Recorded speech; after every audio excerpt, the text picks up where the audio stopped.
Welcome to Port Hostage Diplomacy. We work to free hostages and the unjustly detained around the world.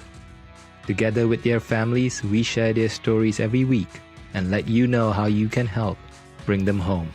I'm Darren Nair, and I've had the honor of campaigning with many of these families for years.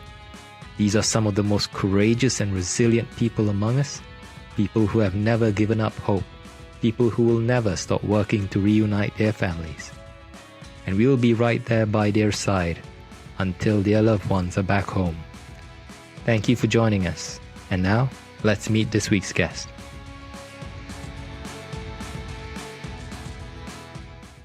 Jamshid Shamad is a German citizen and a US resident.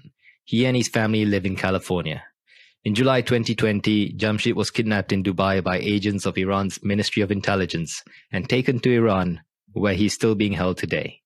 His life is in imminent danger for the following reasons.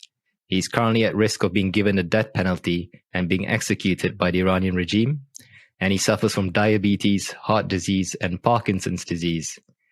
The Iranian authorities are not giving Jamshid the medical care he needs, and if he contracts COVID-19, he could die.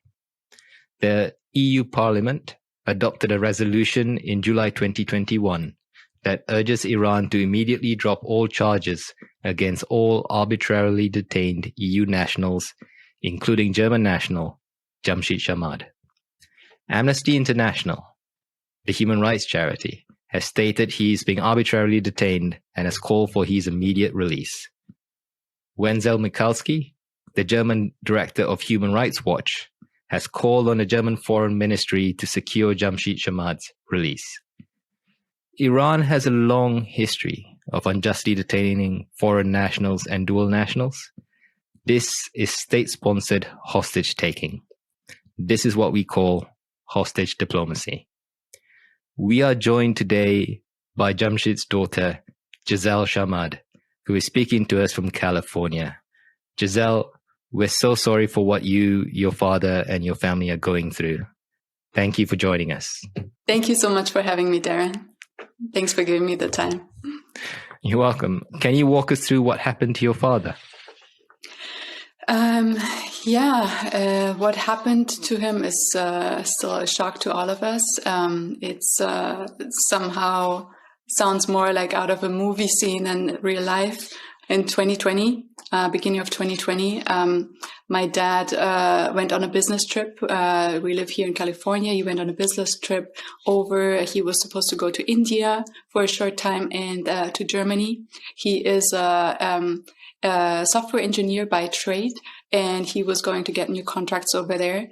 As we all know, the pandemic happened, and in the beginning of March, when he had his trip, he was supposed to be 3 weeks and back.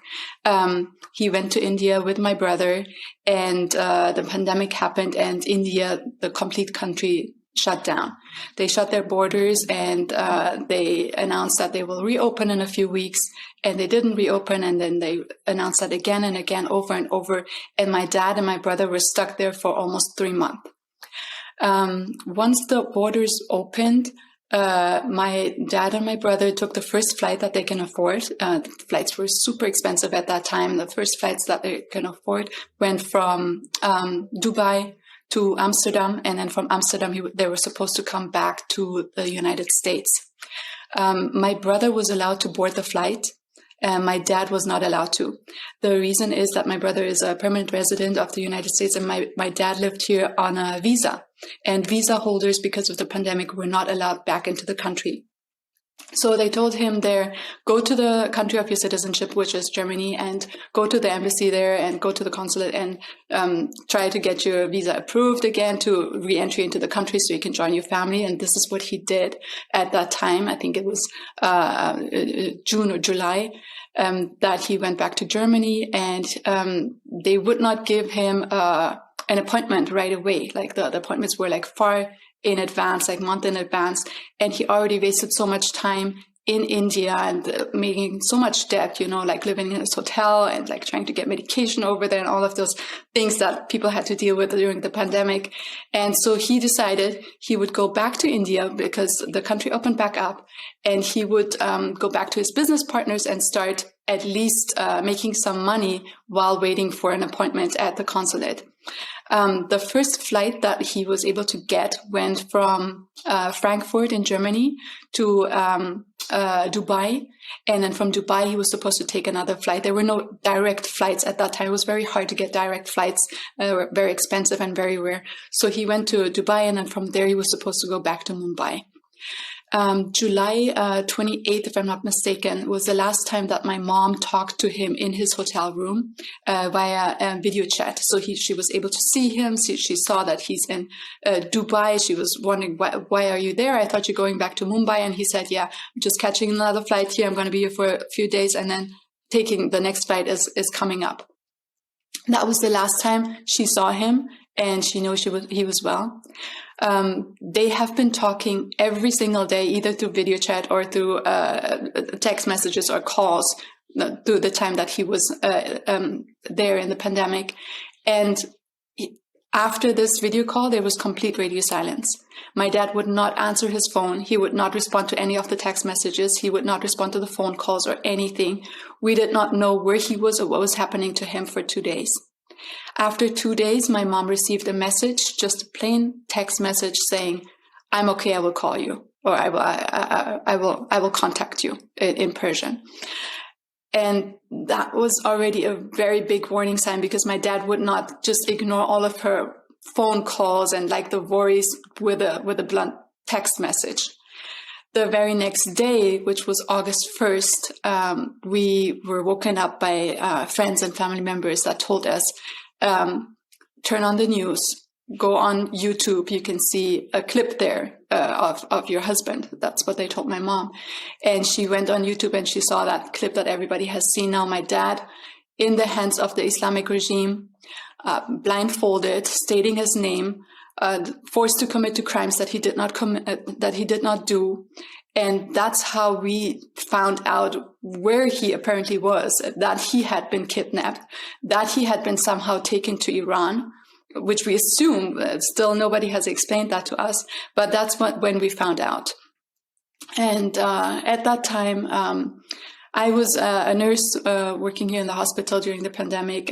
We had a lot of stress here. I was pregnant with my first baby, 5 months pregnant at that time. My family first did not want to tell me, but they figured we have to let her know.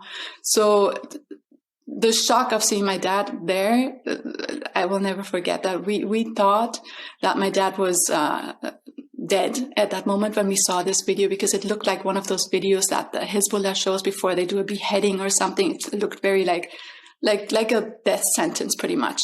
And I'll explain that a little bit later. The backstory of my dad is also that the Islamic regime tried in the last 10 years to assassinate him several times. And so when we saw this video, we were 99% sure that this was the last time we would see my dad. This was not this was the end of it. They had him, they showed him on TV, and now he was dead somewhere. And we cried and we cried, and then we got ourselves together and we thought, okay, we have to do something now. We can't just sit here and wait. And nobody was explaining anything to us. There's no way that you can contact the Islamic regime and ask if your loved one is there, if he was taken. Like nothing. We knew nothing, but that he was in Dubai in his hotel room, and then radio silence, and then all of a sudden he was on TV with that video. So we assumed he's in Iran, and we contacted the German embassy, because he's a German national. We're all German nationals. We contacted anybody here in America that we could find, lawyers, everything, the politicians, U.S., I don't know, government officials, anybody that we could think of, NGOs. I opened my first Twitter account at that time. I didn't have a Twitter account, and started just blurting stuff out like, hey, this is what happened to my dad. We need help. We don't know what's going on. And that's how it started. And now it has been over 500 days that he has been kept there as a hostage. He has been in horrible condition because, first of all, he is isolated. He is not in a prison with other people. Every time he is allowed to call, he tells us there's nobody there. He is by himself. So that's isolation for 500 plus days. He is, of course, sick. He had severe Parkinson. That's why my brother went with him. Like, he's very, very sick. He needs his medication on time every 3 hours. I don't know if they're providing him his medication. He gets very bad pains in his body when he doesn't get it on time. I don't know if they're providing him any food. I don't know if he has access to outside, if he can see anybody, if he can see doctors. He does not get access to a lawyer. We cannot get our lawyer through to him. They're giving him regime lawyers that are absolutely against his case. And in this last year, I think he was able to call us 2 times or 3 times, if I'm not mistaken. I did not speak to him since, I think, March of 2021. And this is not a prisoner. A prisoner has rights. A prisoner is allowed to make phone calls. A prisoner is under arrest for a certain charge. There is no charges against him. There is nothing against him. Nobody tells us what he has done, why he's there, where he is. So this is an ongoing kidnapping and hostage taking.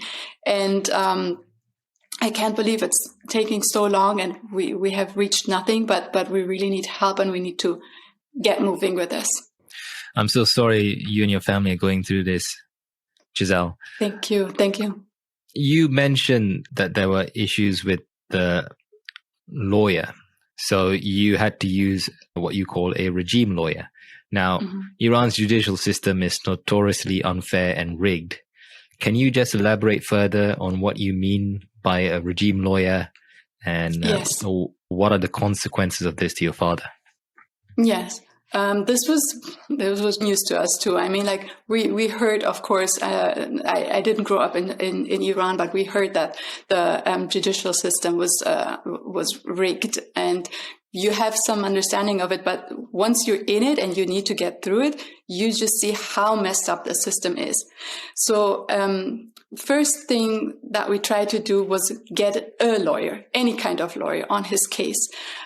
We asked the German embassy. They gave us a list of lawyers that they worked with before and that they thought we could contact. We started contacting them, and 99% of them said they cannot take his case because it's a danger to them. So you have to imagine a country where you as a lawyer, you cannot represent anybody, because if the regime doesn't like your client that you're representing, they're going to put you into prison. They're going to charge you. They're going to maybe assassinate you. They're going to do something to you personally. So you cannot take a case because you're afraid for your life. So that was the first thing that we were like, okay. And then the ones that were willing to take his case, or were brave enough to take his case, or were strong enough to take his case, said, we're not allowed on his case. And we didn't understand that. And then one of the lawyers spelled it out for me and said, there is a list of lawyers that are working with the government. I call them regime lawyers. And they are only approved to take certain cases, which are called security cases. And my dad falls into a security case. And those lawyers work with the government that took my dad. And those are the only people who can represent him. So, that is no representation. We said we don't want any of those. We finally got a lawyer that would take his case, and we sent her to the prison. She was told the first time that he is not there. Jamshid Sharma doesn't exist in this prison. She went right to Evin prison, where most of the political prisoners are kept.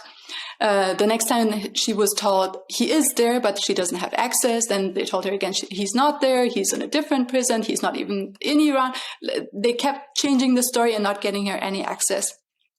In one of the few phone calls that my dad was allowed, he told us that they put a lawyer on his case. That lawyer was Dabir Daryabegi, a regime lawyer, which was also the regime lawyer that defended Ruhollah Azam. By defended, I mean he got him the death sentence, and he was executed a few months after my dad was taken. So we did not want this guy on this case. We talked to my dad. We told him what happened to Ruhollah Azam, and he said, I don't want this guy. Thankfully, that guy was taken off the case. the next regime lawyer that they put on the case, his name was Reza Dorzizadeh.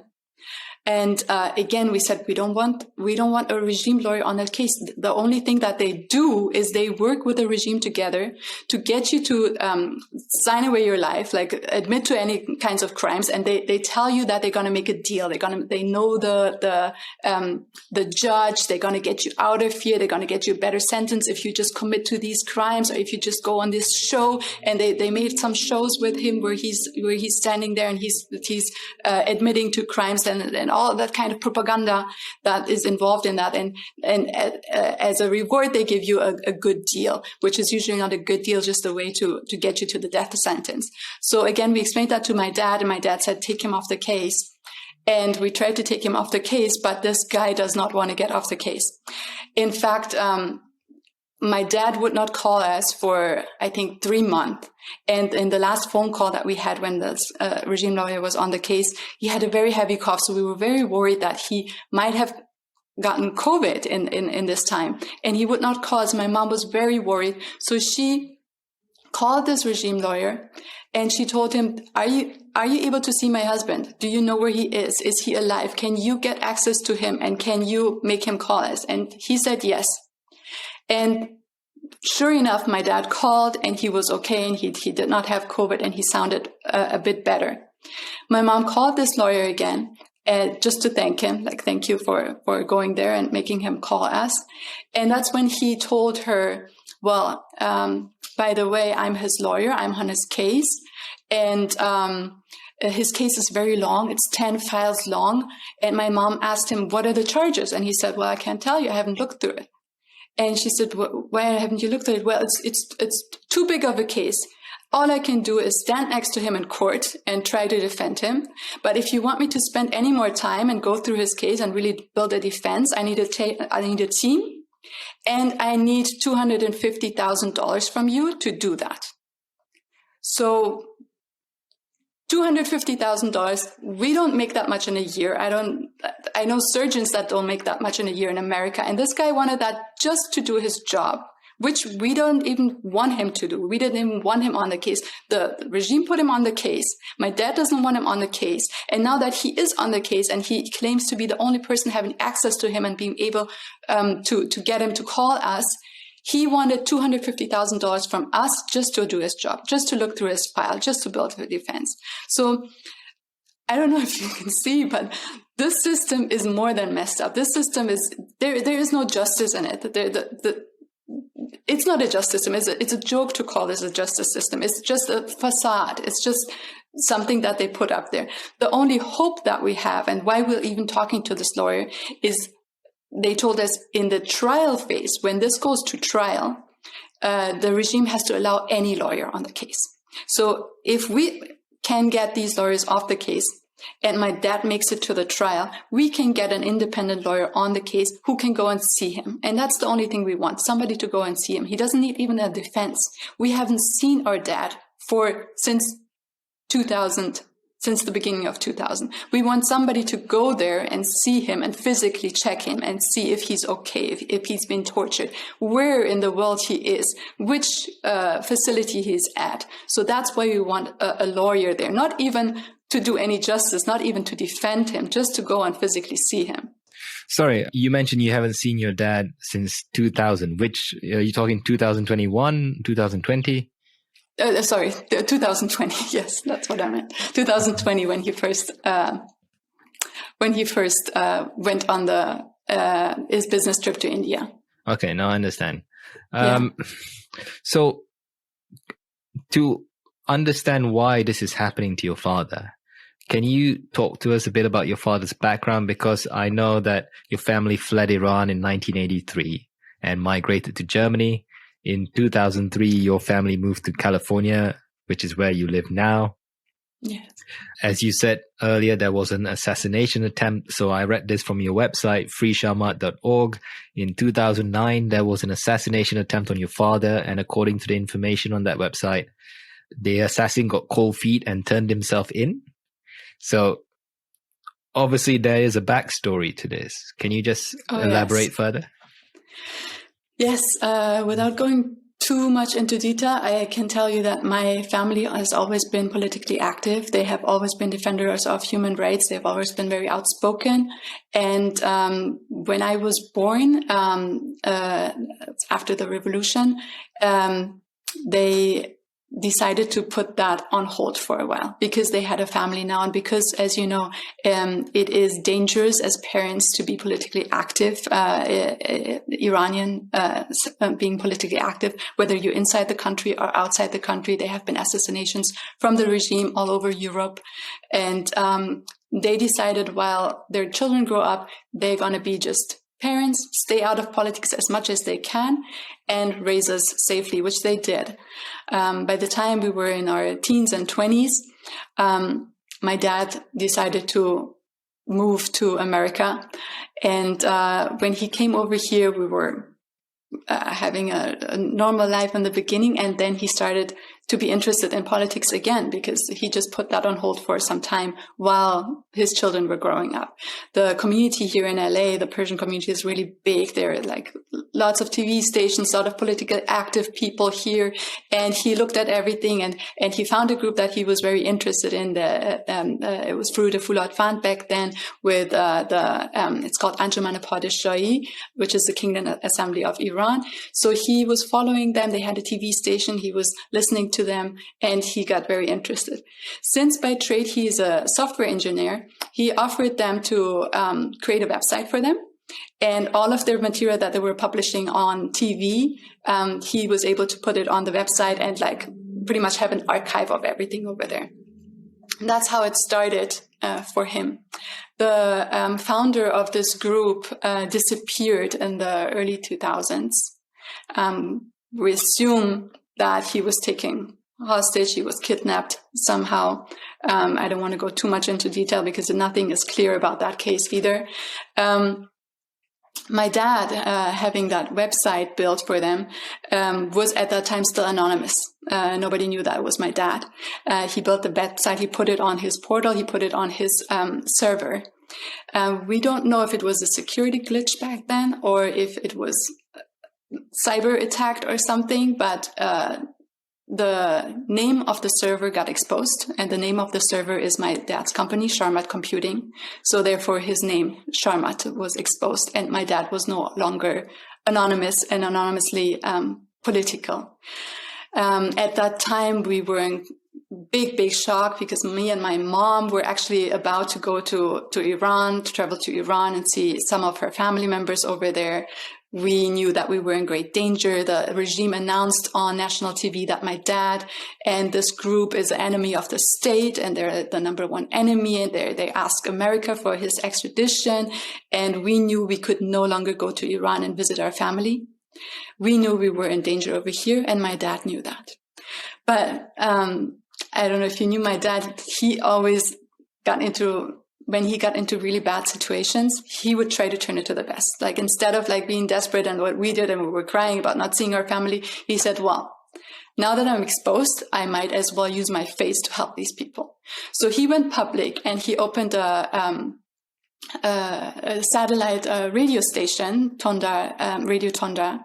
He was speaking on that radio station on behalf of this group. He was publishing news. He was putting like all of their stuff on there, uncensored. Nothing was censored. Everything straight out of Iran from political active groups in Iran coming in there. And that was a big thorn in the eyes of the regime because political activists inside of Iran cannot show their face. They cannot say what they're doing. They cannot say who they are, who they're working with, what they want to accomplish, what their goals are, nothing of that. Even being associated in some way with a political group in Iran means a death sentence for you. So people in Iran who are politically active need an outlet outside of the country. That's where all of those dissidents come into play that are in America or in Europe and that are helping. And my dad provided this portal for them. Since that time that he became public, till now, we have been under attack, whether it be cyber attack, whether it be threat calls, whether people trying to lure him out of the country for reasons, people trying to meet him inside the country, pretending to be part of the dissident group, and of course, like threats to our body, which was several assassination attempts, but one of them went public. So this one I can talk about, which was in 2009, where the Islamic regime sent an assassin to Los Angeles, to our house. He hired somebody here to make it look like an accident.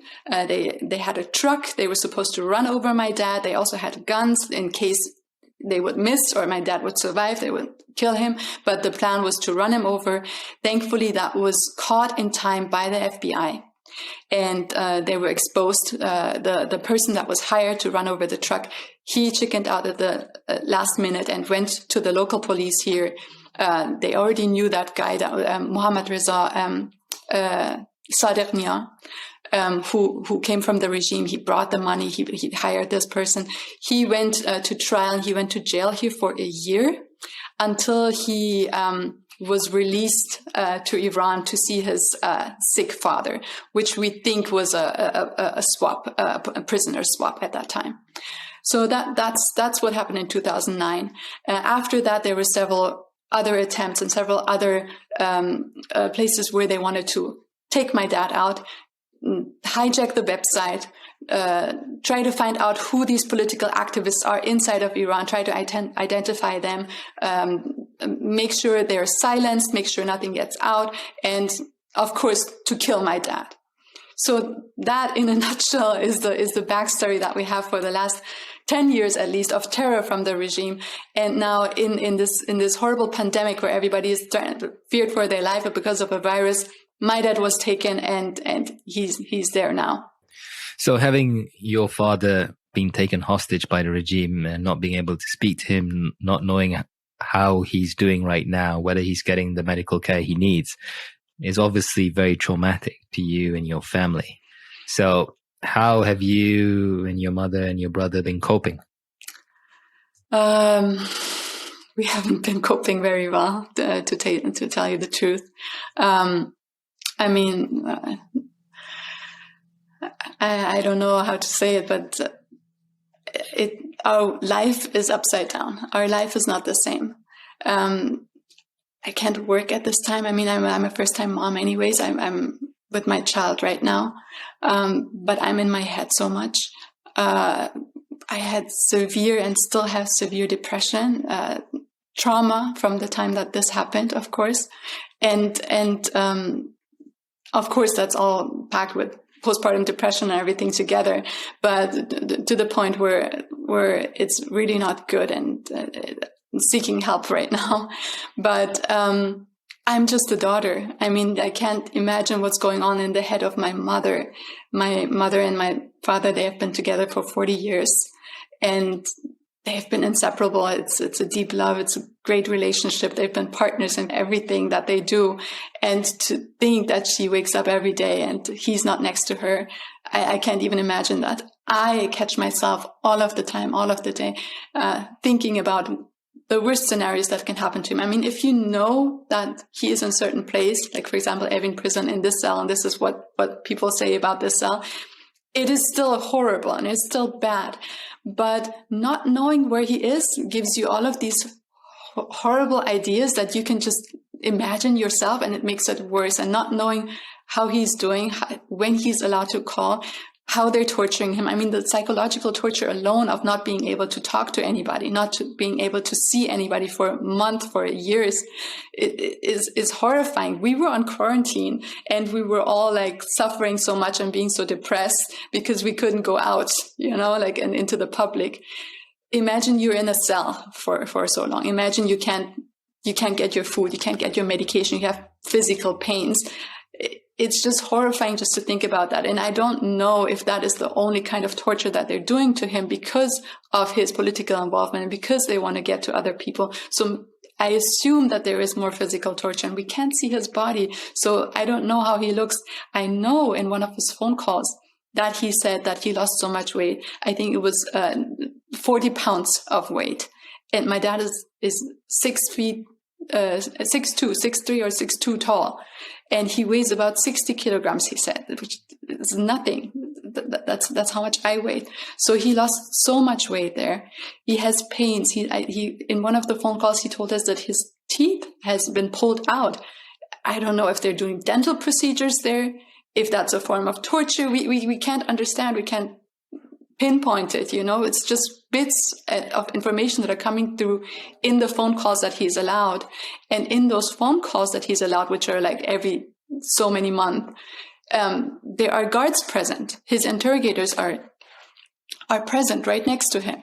So you can imagine, like, the truth is something and what he tells us is something completely else, because he could not tell us what was going on there. I'm sorry you're going through this. If it's any consolation, know that you're not alone. A lot of people are with you on this and want to help. So stay strong.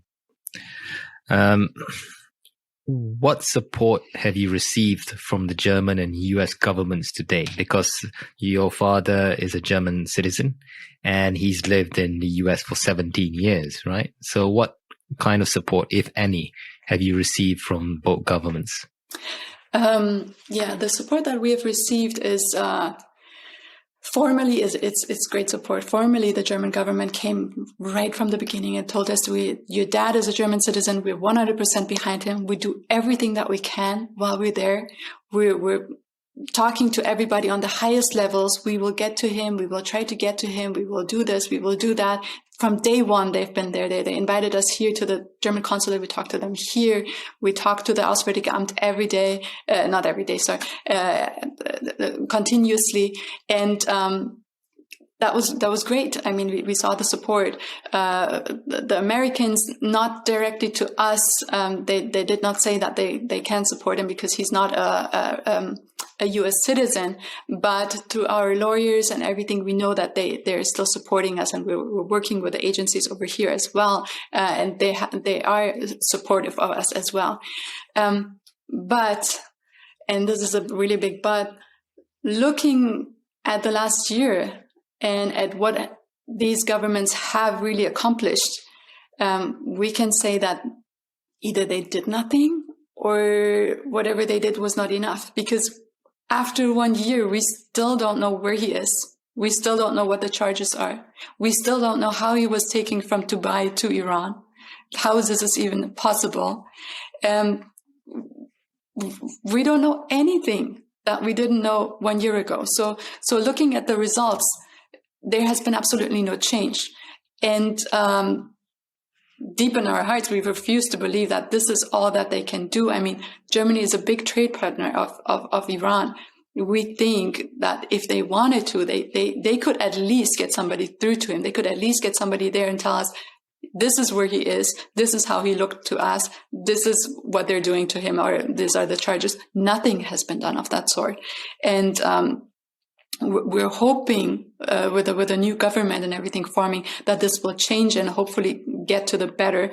So hopeful for the future. I know there are JCPOA negotiations going on in Vienna. Germany is a part of that.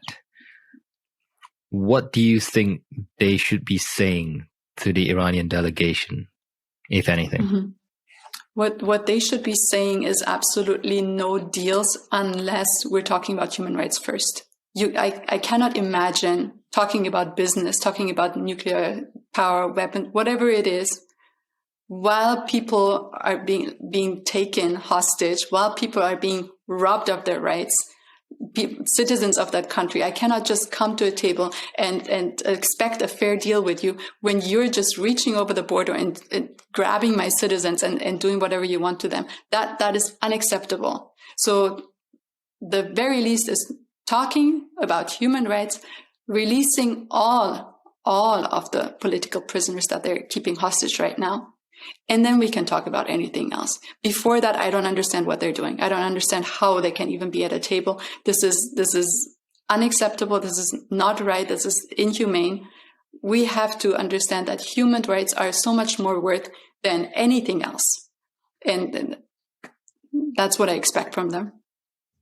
So when you said all political prisoners, there are at least 16 known foreign and dual nationals being held hostage in Iran. There are 4 from the US, there are 3 or 4 from the UK, there are 2 from France, there are 2 from Germany, not just your father. There are 2 from Austria, and again, I say known hostages. Yes. There are definitely more people.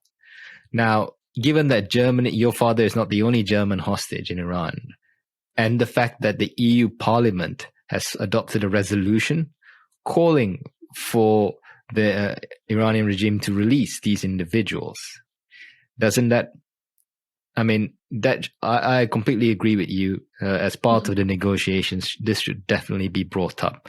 I also appreciate that a lot of the national security types are going to say, well, the purpose of these negotiations are to make sure Iran doesn't get the nuclear bomb. But, and I can appreciate that if they're only thinking about this in terms of numbers of people affected. But at the same time, these hostages matter. They need to be brought home. And even though nobody doubts the intentions of most of these people negotiating in Vienna right now from the US or from Germany, but it's important for us to keep reminding them that there are human lives, there are German lives, American lives at stake right now, and they're suffering, their families are suffering. And as hard as it is, they need to be brought back home. They did it once before with Jason Rezaian during the first round of nuclear talks. They can do it again. So what can journalists and news outlets do to help? Yeah, you're absolutely right about what you just said. I mean, it's not just about my father. That's why I keep saying all of them have to come home. It's my father is dear to me. He's not dear to many other people. It is about the principle. It's about the principle of taking a human being and playing with his life and playing with his life as a political card. And of course, you're right. I mean, they're talking about nuclear bombs, and they don't want to have for them to have nuclear weapons. But we don't even have to go into nuclear weapons. I mean, if you are able to reach out into different countries and kidnap people, assassinate people there, that is already a violation of human rights. I mean, why would you expect somebody to follow a nuclear deal if they can't even stick to international law, to human rights laws? I mean, that even if their interest is for them not to have nuclear weapons, they should put this first, because that's the very first principle that people have to follow. International law. Don't break rules. Don't go into other borders and kidnap people. Don't assassinate people in other countries. I mean, that should be number one. Once you can adhere to these normal rules, now we can talk about other stuff. That should be the number one. But what your question was about media outlets and what people can do. Media and people have the biggest influence of this. I mean, every time when I post something on Twitter, people are telling me the government doesn't care about people. There's nothing we can do. I know that governments obviously do not care about all of those things, or seemingly do not place a lot of their value onto human rights laws and all of those things. But that's because of us. We elect these people. We elect these governments, at least in the free world, and they do what we want as a group, as people. And if we show them that human rights are important to us individually and as a group and as a society, then they have to act on that. If we show them that we don't care about human rights, why should they care in their negotiation? Then they will go and talk about business. So we first have to show we care about human rights by posting about this, by being engaged, going to your representatives, talking about this, liking, just freaking liking a post about this, coming forward, sharing these stories, what you are doing, for example, podcasts, all of those things to bring these stories out. Because I did not know, even though my dad was politically active, I did not know that hostage taking was a thing. I absolutely did not know that. And that is not because I didn't look for it. That is because it is so underexposed, because really you have to be in that scenario to look for it and know that this is going on. And we need people to pay attention to this and to spread this and being more engaged. And you don't know how much of an influence that makes.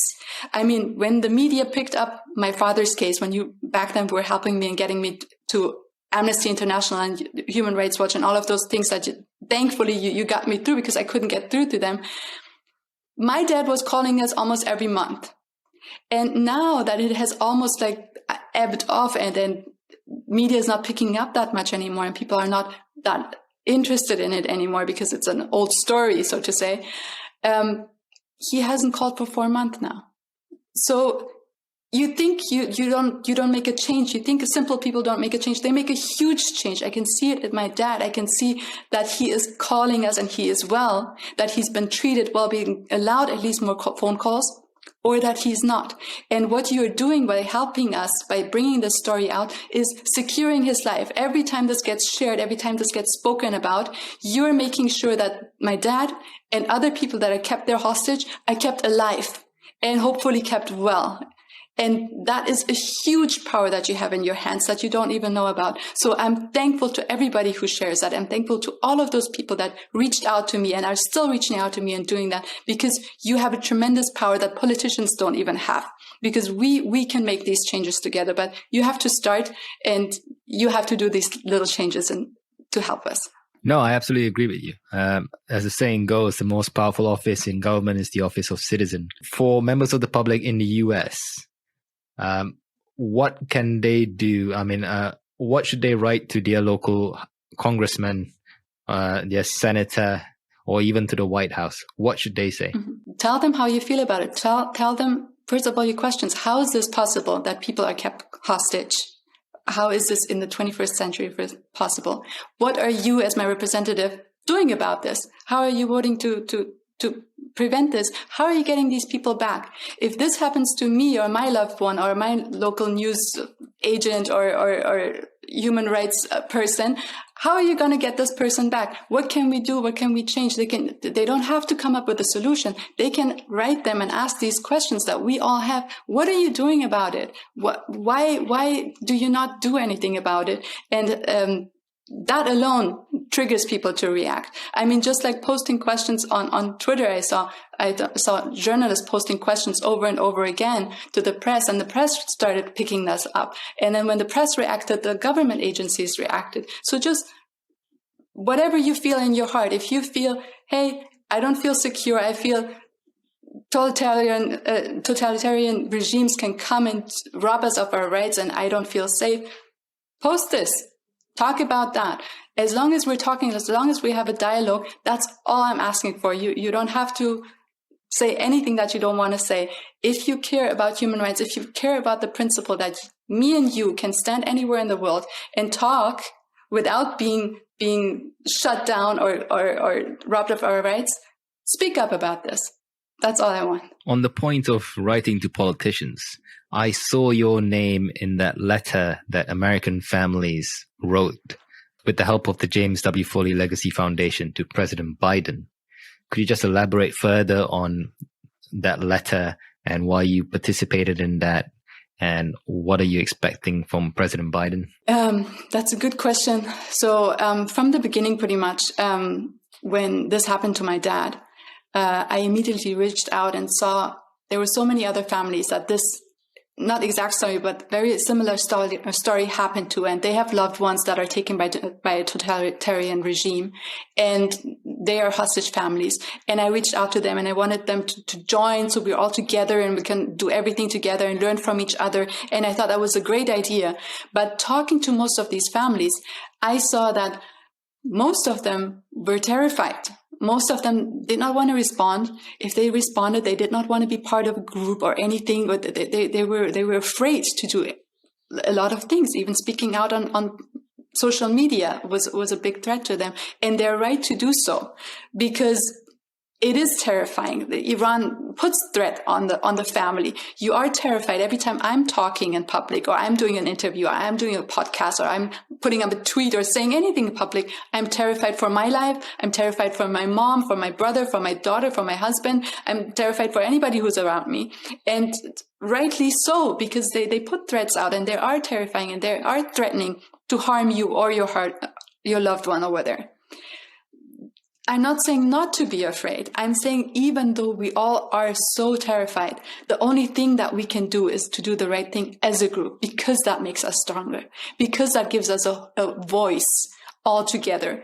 Instead of me trying to advocate for my dad and so advocating for their mom or brother or daughter or whatever, all together advocating for these hostages, we can have a bigger voice.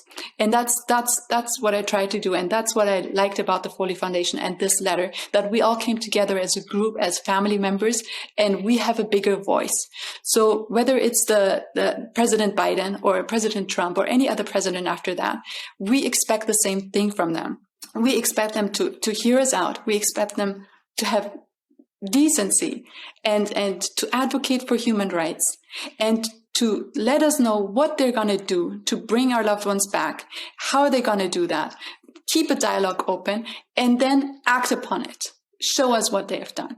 And I expect this from the Americans, and I expect this from the German government as well. Support your people, support us. We have been victimized. We are victims too of a crime. We are suffering here too as the families, not just our loved ones over there, obviously robbed of all of their rights. We here want to get together and we want to make an impact on the governments and get something done. Giselle, we're almost at the end of our interview. Is there anything else you'd like to mention? I just want to take a second to thank everybody who has actually reached out in this time and helped us out of the goodness of their heart. You, Darren, are one of them who came forward and asked us, what do we need? How can I help you? And you helped us so much to get through to the NGOs. Our lawyer, Jason, and the Global Liberty Alliance, which is this NGO here, they have helped us. They are trying to get us through to the working group of arbitrary detention. And so many reporters who did not just do their job of covering the story, but constantly check back with us, see how we're doing, getting updates from us. Like, these are really people who you can tell they're doing it from the bottom of their hearts. And you people are very rare, but you don't know how much we appreciate you. We don't know how happy we are that you people are here. Please continue what you're doing. You don't appreciate it until the moment you really, really need help. And you see that this world is divided into people who don't care and people who do care and do act upon what's in their heart. And I'm so glad that I, even in those dark times, had the chance to find these people and continue my relationship with them. Thank you for being here. Thank you, everybody, who after this, watching this, will come forward and join us. We appreciate anything that you do. We need your help. We're alone here. We need everybody who can help. Even the smallest little word can make our day. You can find us on Twitter. You can. My brother made a website. It's called freesharmat.org. You can go on there and just reach out and we can talk. And thank you so much for watching this. And thank you, Darren, for giving me the time to speak here. You're very welcome, Giselle. I'm honored to help. So for people, you mentioned briefly, for people who want to keep up with your campaign, there's the freesharmat.org website. Let me just check. And you can always find me through the hashtag #FreeJamshid Sure. And you have a Twitter account as well. It's what's your Twitter account handle? Giselle.Sharmat. Okay, great. Giselle, as I said before, as I've told you many times, we'll be right here campaigning by your side until your father comes back home. Thank you. Thank you for joining us. Thank you so much, Darren.